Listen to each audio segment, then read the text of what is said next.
साथीहरू, आज चाहिँ मुलाको अचार बनाऊँ है त। आज चाहिँ मैले मुलाको मिक्स अचार बनाउन थालेको छु।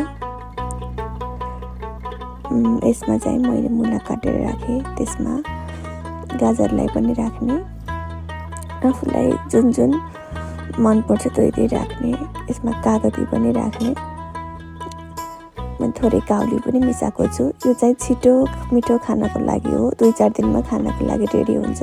खुर्सानी पनि काटेर राख्ने, त्यसमा मैले बिन्स पनि राखेको छु। यसलाई सान्नको लागि थोरै तोरी, जिरा, धनियाको पाउडर राख्ने, भुटेर नुन राख्ने, बेसार राख्ने। त्यसपछि तोरीको तेल भयो, तोरीको तेल नभए नर्मल तेल राख्दा पनि हुन्छ।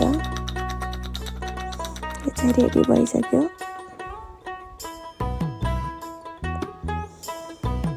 यसरी बनाउँदा छिटो मिठो खानाको लागि रेडी भइहाल्छ 2-3 दिनमा।